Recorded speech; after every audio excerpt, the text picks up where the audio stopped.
Ahí está grabando. Bueno, les decía, mi idea es recorrer el plan de actividades para, bueno, recordar cuáles habían sido los temas planteados a desarrollar a lo largo del semestre, en qué situación están.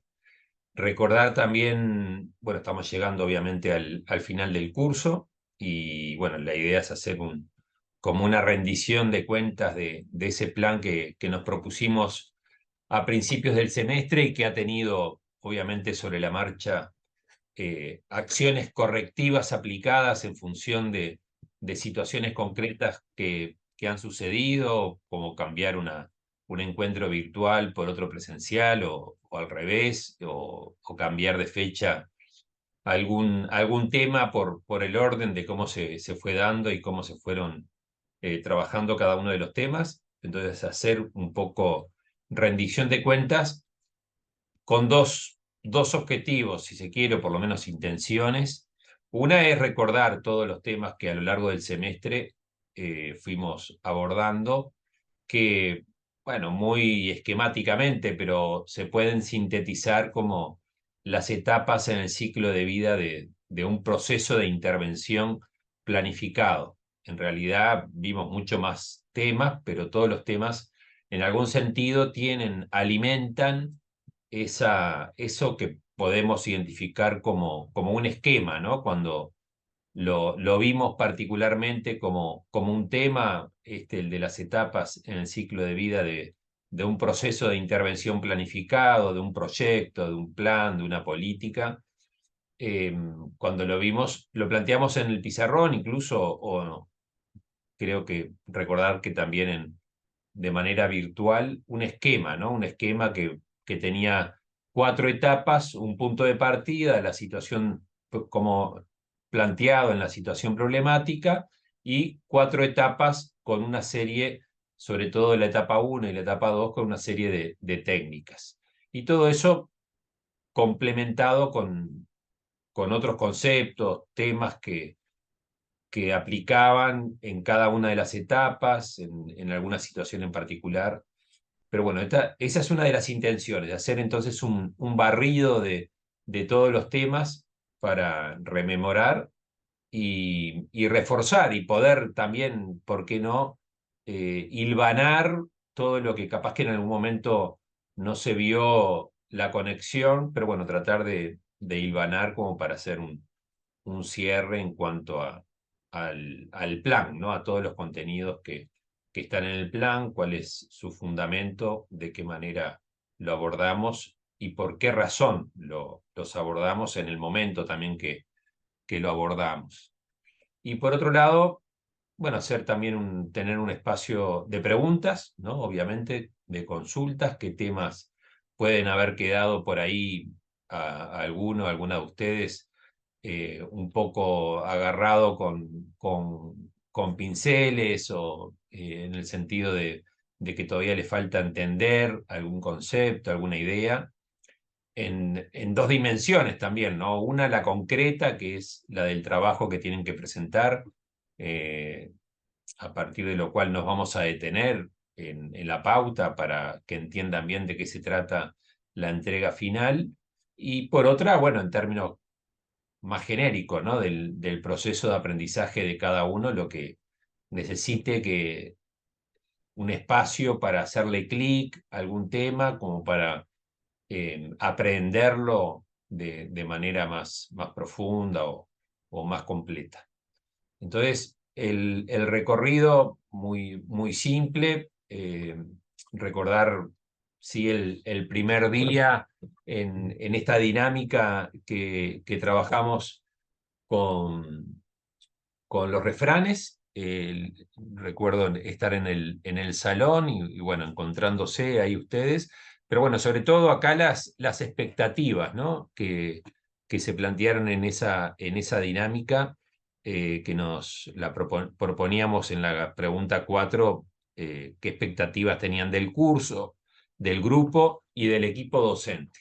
Ahí surgieron, recuerdo, ¿no? En toda la recorrida de cada refrán, de cada mitad de cada refrán, cómo se iban presentando cómo cada una se presentaba, cómo cada uno se presentaba siendo el otro, pero además planteando expectativas que tenían que ver con profundizar en temas que no entendían que no habían sido del todo abordados en Planificación 1, expectativas en cuanto a la dinámica, que fuera no exactamente divertido, no lo planteaban así, pero que bueno, que fueran encuentros no aburridos, por decirlo en algún sentido también estuvo presente eso.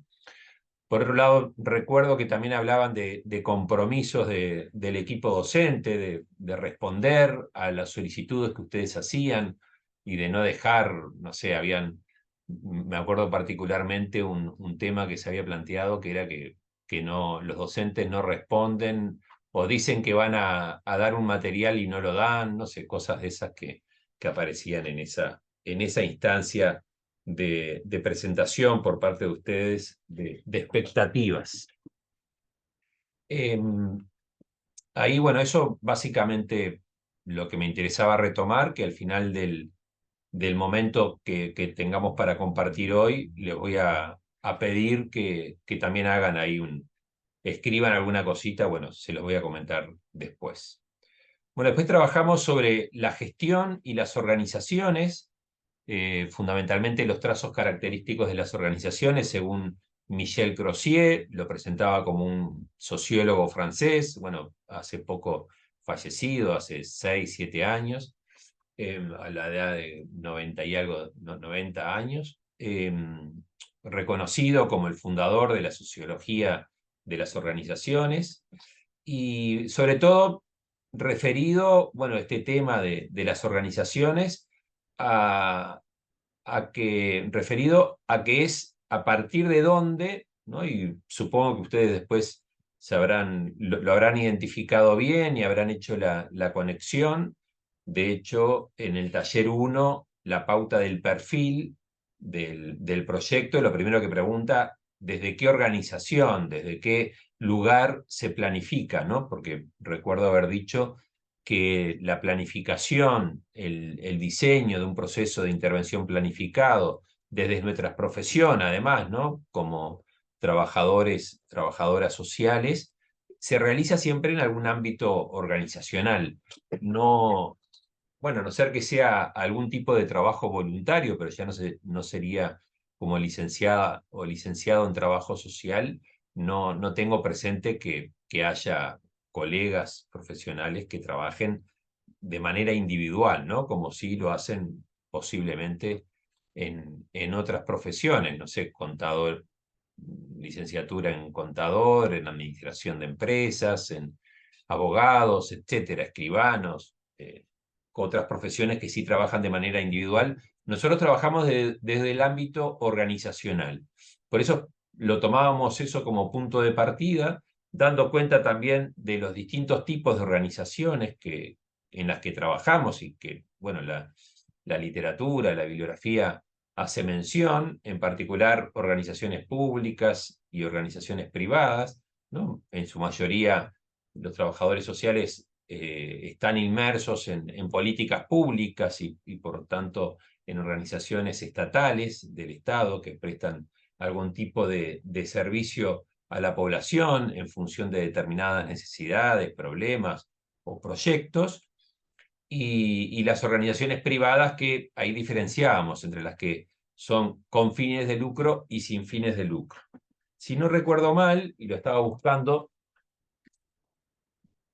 donde lo tenía, incluso le mostré un diagnóstico sobre situación del trabajo social en Uruguay. Bueno, es un impreso nomás, no está como libro editado, pero sí impreso y enrulado el informe, que bueno, que había tenido oportunidad de trabajar en 1990 como estudiante, como parte del orden estudiantil, junto a otros colegas de ADASU, de la Escuela Universitaria de Servicio Social en aquel momento, y de la Escuela de Servicio Social del Uruguay, de la Universidad Católica, e incluso del CELAC, un centro latinoamericano de trabajo social, que en realidad fue el que financió el, este estudio, este diagnóstico del trabajo social en Uruguay, y que daba cuenta ya de la cantidad de asistentes sociales que en aquel momento que trabajaban en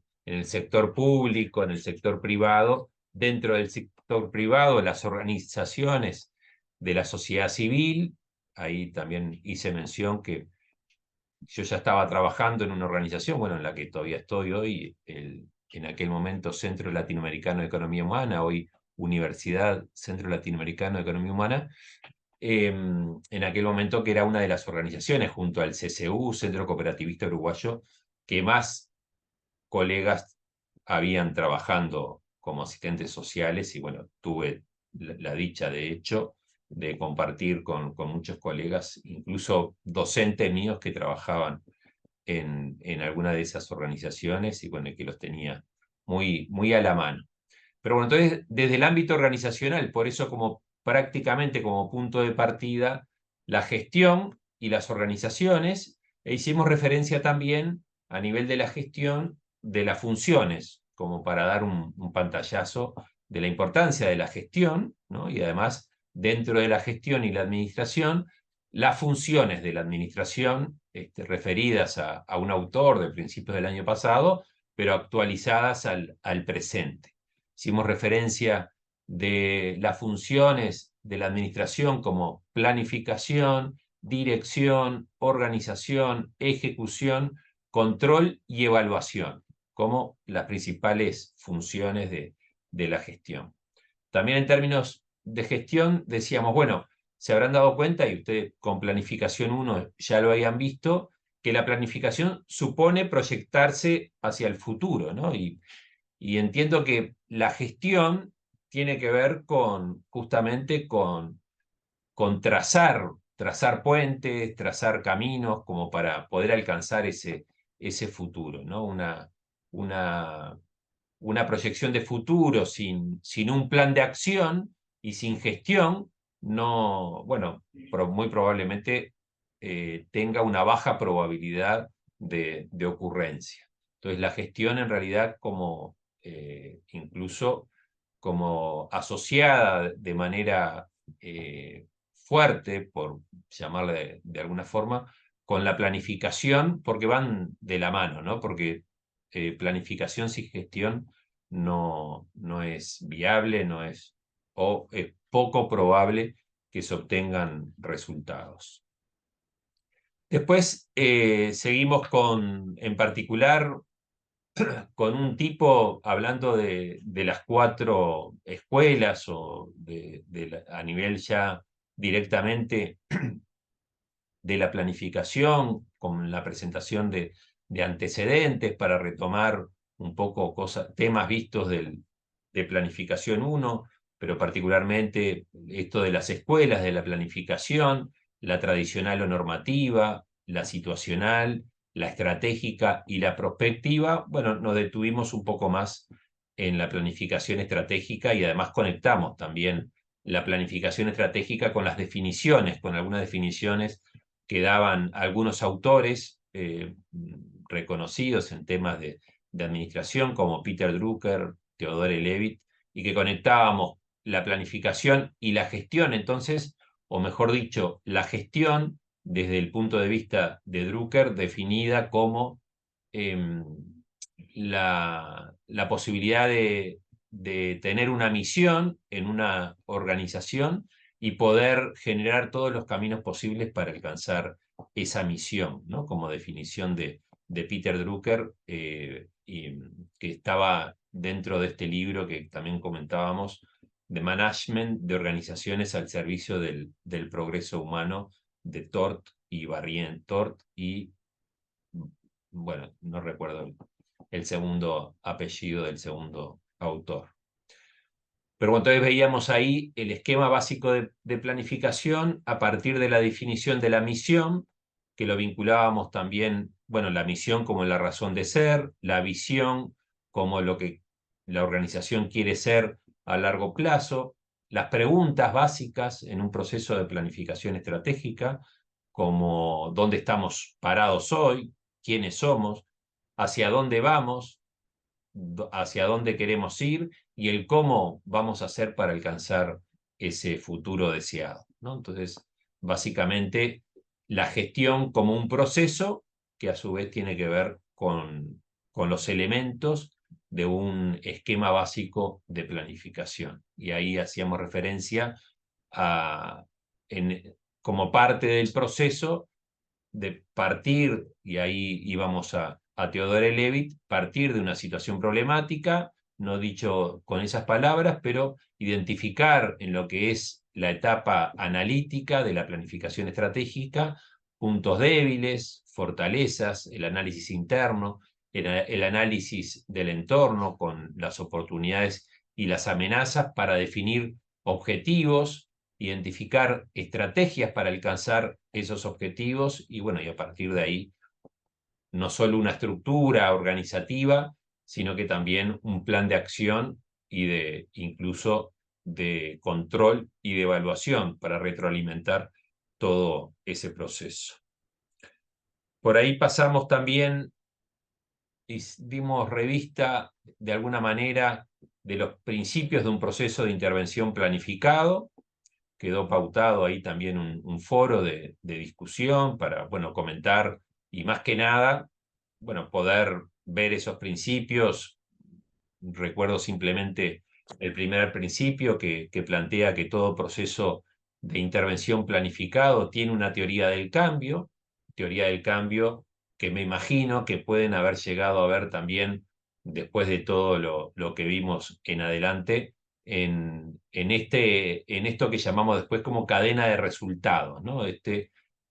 Esta teoría del cambio que se da cuando en ese encadenamiento lógico de hipótesis, que también utilizábamos como concepto de proyecto fundamentalmente, pero también en términos más amplios de un proceso de intervención planificado, que lo veíamos también en un ejercicio, en el encadenamiento lógico de hipótesis, y que en ese encadenamiento había como dos lógicas, decíamos, ¿no? Una, la lógica del diseño, que va desde el para qué hacia el con qué, de qué manera voy a alcanzar ese para qué, y otra lógica de la ejecución, ¿no? Que es un poco el camino, bueno, obviamente inverso al del diseño, pero el camino normal, ¿no? Que uno sigue para alcanzar los resultados que se proponen, ¿no? Entonces, en ese recorrido, después vimos la cadena de resultados vinculada a este principio de que en todo proceso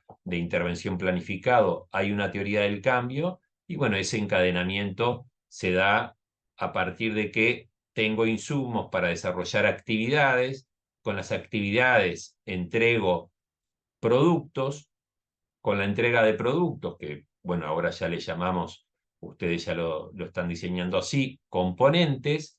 Los componentes me permiten generar un efecto directo, normalmente en la población beneficiaria, la población a partir de la cual identificamos alguna situación problemática, algún problema principal, y ese efecto directo, ya le pusimos nombre, se llama propósito y contribuye a un objetivo de más largo plazo, que incluso en términos del lenguaje de proyectos le podemos llamar el impacto por ser a más largo plazo. Bueno, y nosotros ya le dimos un nombre también en el diseño, contribuye sustantivamente a alcanzar un fin.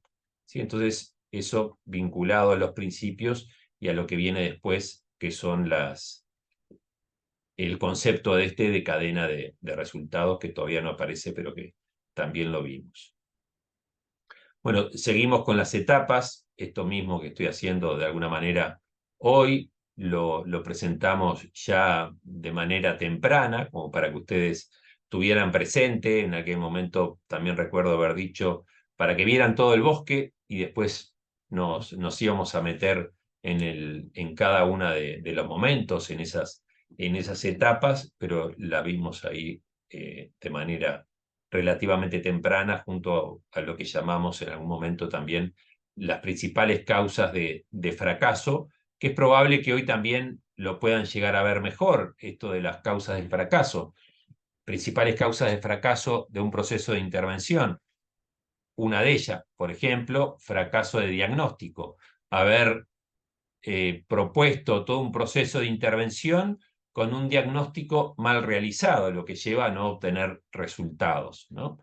Porque si hago un mal análisis de los problemas que están planteando una situación problemática, bueno, que ahora que está lo de la crisis del agua, si planteo que las causas de la crisis del agua, bueno, son determinadas y en realidad eran otras, y hago un proceso en función de unas causas que yo entendía que eran, o bueno, que un equipo de planificación entendía que eran las que generaban la crisis y no se tuvieron en cuenta otras, bueno, hay probablemente un fracaso de diagnóstico y una respuesta no exitosa, por llamarle de alguna manera.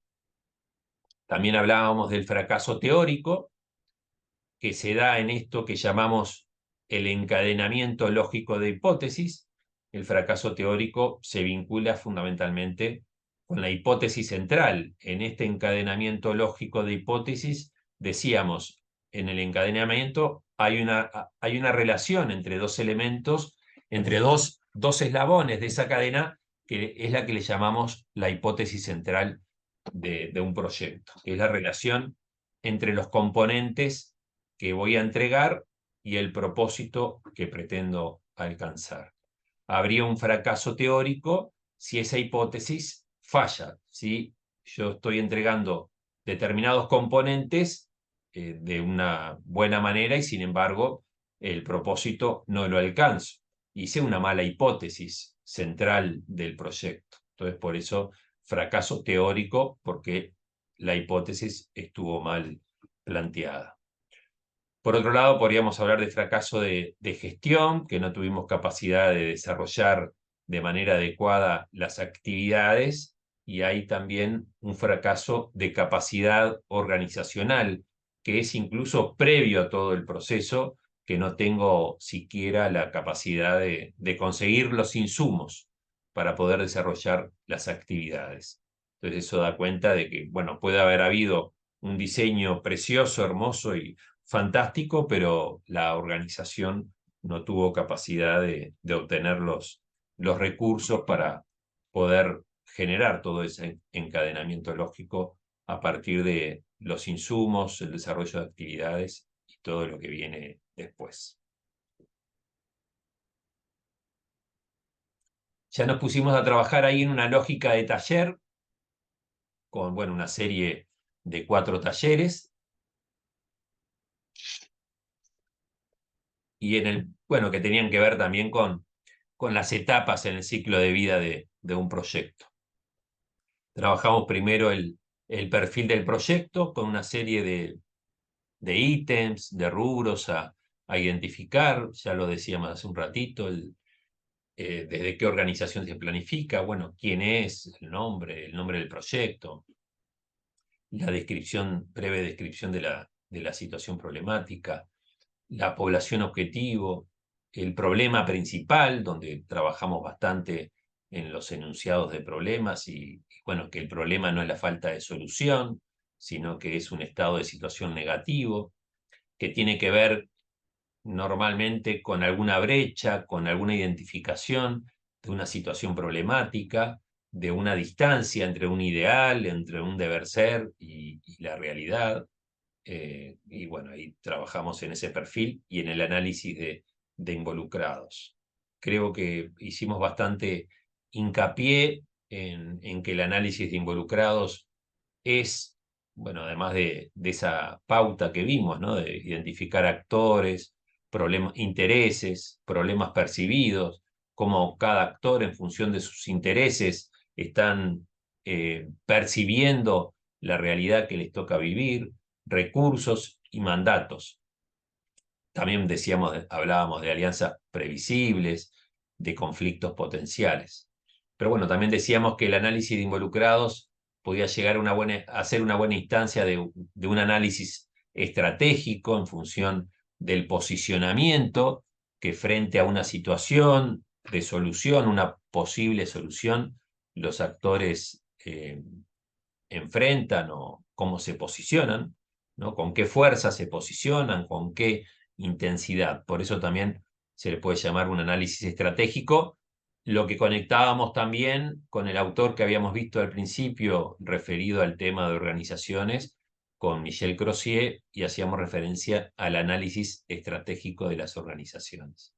También dijimos que era un análisis de participación, un análisis en algún sentido político, en términos del poder que tienen los actores y de la influencia que ejercen unos sobre otros, pero bueno, finalmente todo eso aplicado a una pauta bien concreta, en donde sobre todo lo importante era para el segundo taller tener bien identificados desde el punto de vista de cada actor los problemas, ¿no? Para poder después ir al análisis de problemas. Análisis de involucrados que decíamos también que no solo queda ahí en esta etapa inicial como primer técnica en lo que llamábamos la primera etapa, la etapa de identificación de problemas y búsqueda de soluciones, sino que se da a lo largo del ciclo de vida de un proyecto, ¿no? Porque los actores involucrados los identifico para después tenerlos presentes en todo momento, ¿no? En qué lugar van a ocupar dentro del diseño, en qué lugar van a ocupar en la ejecución, en la rendición de cuentas, en la evaluación, en el control, etc. Entonces, análisis de involucrados que es permanente.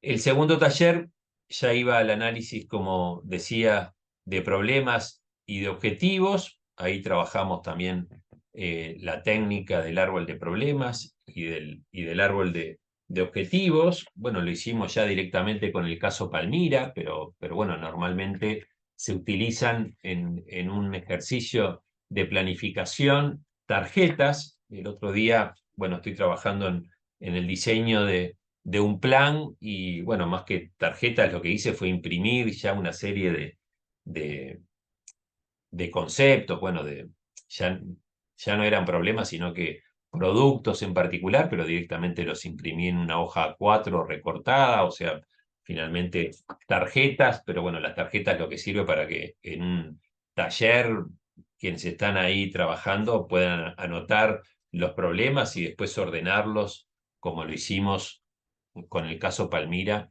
con un orden lógico, ¿no? Ahí también recuerdo haber trabajado con cierta claridad, o por lo menos ustedes respondieron de manera clara, identificando en primer lugar el problema principal, las causas y los efectos, ¿no? Y haber trabajado también el concepto de variables dependientes y variables independientes, ¿no? Definiendo al problema o asociando al problema principal con una variable dependiente que justamente depende de las variables que son las que normalmente identificamos para transformar las causas como variables independientes y agregando también alguna variable contextual, ¿no? Que en toda situación siempre está condicionando de alguna manera el análisis de la realidad sobre la cual queremos intervenir y el análisis de las soluciones que queremos dar. Seguimos trabajando algunos conceptos que alimentan entonces las etapas, como el alcance de responsabilidad de la gerencia de un proyecto. Esto lo vinculábamos también a los distintos niveles de objetivos. Hablábamos de un alcance de responsabilidad directa y un alcance de responsabilidad indirecta, teniendo el alcance de responsabilidad directa vinculación justamente directa con los insumos, las actividades y los productos, o sea, desde la gerencia de un proyecto, la obligación es entregar productos. Para eso tenemos que desarrollar actividades y contar con los insumos. Entonces, ese concepto de entregar el producto en términos de bienes y servicios para lograr el efecto como un alcance de responsabilidad que pasa a ser ya indirecto porque es consecuencia de los productos que entrego. Entonces, básicamente, esa es la idea de trabajar este concepto de alcance de responsabilidad de la gerencia de un proyecto.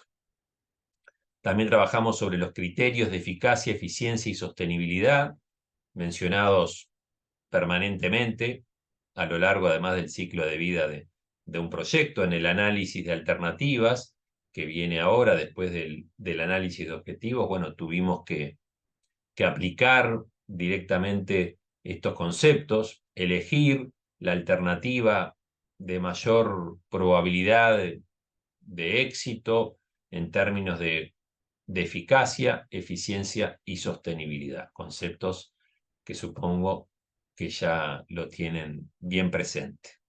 Bueno, el de cadena de resultados ya mencionado, y bueno, en particular el cuestionario que apareció por ahí principal. El tercer taller con el análisis de alternativas, que nos permite identificar la estructura analítica del proyecto, esto que podemos llamar también la estrategia de intervención en esa situación en particular, esa relación entre medios y fines, qué medios voy a utilizar para alcanzar los resultados que pretendo alcanzar y que, bueno, que en definitiva en la estructura analítica del proyecto refiere también a ese, podríamos decir, bueno, teoría del cambio por aquello de los principios, podríamos decir cadena de resultados, podríamos decir estrategia de intervención, como ya mencionaba antes, en definitiva, qué actividades voy a tener que desarrollar para cada componente que voy a tener que entregar para alcanzar el propósito y ese propósito contribuir sustantivamente a un fin. Sigo por ahí el cuarto taller a partir de la estructura analítica, con la presentación de la matriz de marco lógico. Trabajamos ahí desde el resumen narrativo de objetivos, con el fin, el propósito, los componentes y las actividades, y el resto de lo que es la matriz en sí mismo de marco lógico, ¿no? Los indicadores para cada nivel de objetivos. Insistimos mucho que los indicadores refieren a una operacionalización en términos de metas, sobre todo de cantidad y de tiempo de cada nivel de objetivos.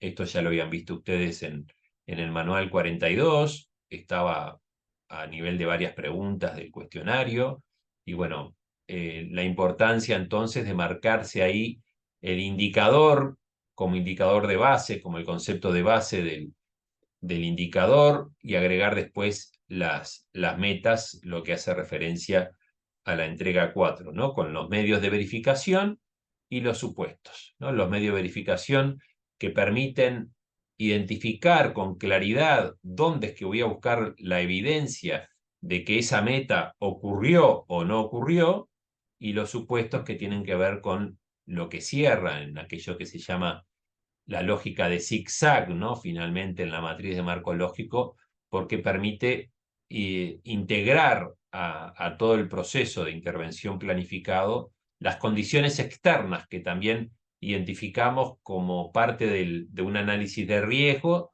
de cosas que tienen que ocurrir, de actividades que tienen que desarrollar otros actores, pero que son también necesarias para alcanzar los resultados que pretendemos alcanzar.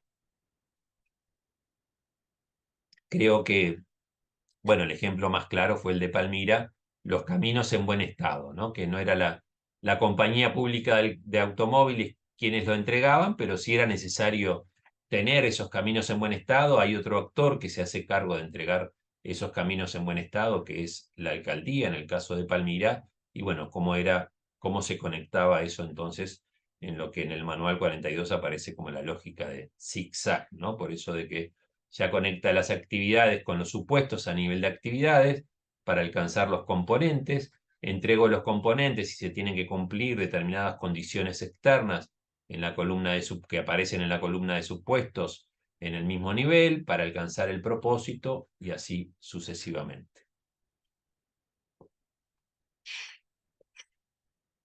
Lo que nos permite identificar también a nivel del fin los supuestos de sostenibilidad, ¿no? Esas condiciones que se deberían dar o que se tienen que dar para que una vez que concluí el proceso de intervención, bueno, los resultados que obtuve, y no el proyecto, sino que los resultados que obtuve a partir de ese proceso de intervención, como consecuencia de ese proceso de intervención, se mantengan duraderos en el tiempo, una vez finalizado ese proceso.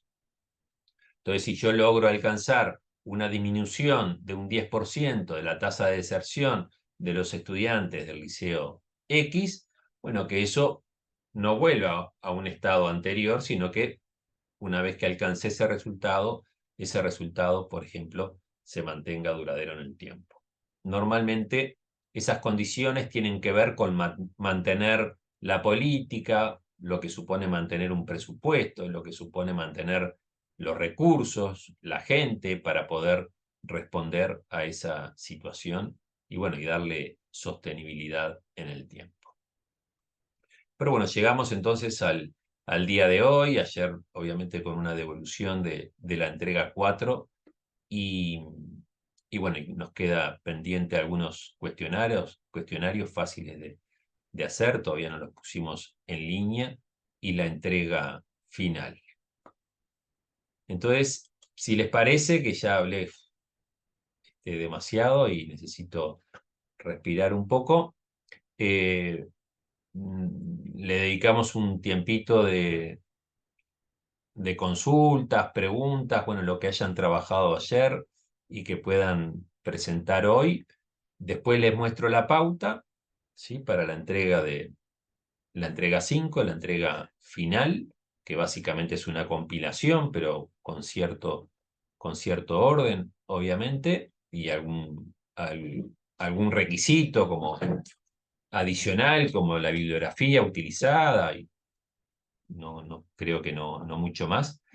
Y bueno, y después tener un espacio de intercambio también a nivel de comentarios sobre aquello que planteaba al principio en función de las expectativas, algunas preguntitas que le voy a pedir que respondan online para poder tener retroalimentación. Entonces, bueno, ¿quién me cuenta un poco cuáles fueron las preguntas, las consultas, cómo quieren hacer para presentarlas ahora? Voy a detener un poco la grabación para ir cortando y que no quede tan largo.